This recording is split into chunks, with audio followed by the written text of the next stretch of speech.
ఆనాడు వైఎస్ రాజశేఖర రెడ్డి గారి నేతృత్వంలో చేవెళ్లలో బయలుదేరిన పాదయాత్ర ఈ రాష్ట్రంలో దేశానికి ఆదర్శంగా నిలబడే నిర్ణయాలు తీసుకున్నారు. రైతు రుణమాఫీ జరిగింది. ప్రతి పేదవాడికి ఇందిరమ్మ ఇండ్లు ఇచ్చిండ్రు.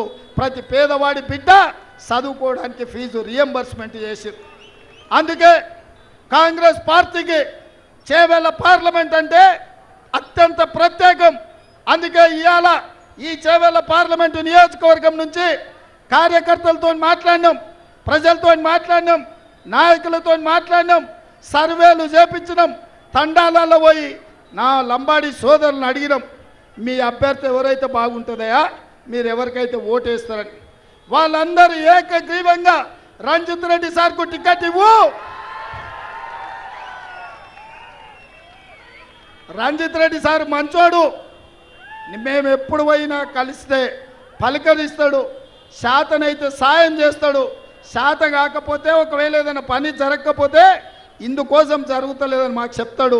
ఎప్పుడు పోయినా మమ్మల్ని మనుషుల్లాగా చూస్తాడు, మమ్మల్ని సోదరులాగా చూస్తాడని వాళ్ళు చెప్పారు.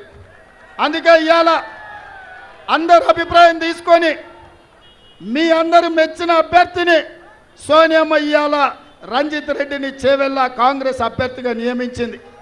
ఇవాళ రంజిత్ రెడ్డిని గెలిపించండి, నాకు అవసరం ఉంది.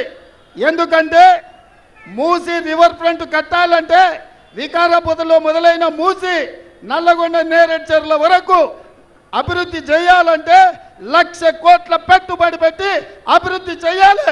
ఈ అభివృద్ధి చేయాలంటే కేంద్రంలో అనుమతులు తేవాలి, పార్లమెంటులో మాట్లాడాలి.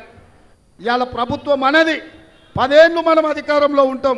ఈ 10 ఏళ్ళు చేవెళ్ల పార్లమెంట్ అభివృద్ధి జరగాలంటే కేంద్రంలో రంజిత్ రెడ్డి నాకు తోడుగా ఉండాలి, మీ సమస్యల మీద మాట్లాడాలి. మూసీ రివర్ ఫ్రంట్తో పాటు మీ గండిపేట, హిమాయత్ సాగర్ను ఈ ప్రాంతాలను అభివృద్ధి చేయాలి, ఉస్మాన్ సాగర్ను అభివృద్ధి చేయాలి, వికారాబాదును పర్యాటక క్షేత్రంగా ఆ ప్రాంతాన్ని అభివృద్ధి చేయాలి అని అంటే నాకు నమ్మకమైన మిత్రుడు పార్లమెంట్ సభ్యుడు ఉండాలి. అందుకే సోదరులారా, ఇవాళ డాక్టర్ రంజిత్ రెడ్డిని కాంగ్రెస్ పార్టీ పక్షాన సోనియా మహమ్మద్ తీసుకొని ఇవాళ మీ ముందుకు తీసుకొచ్చిన.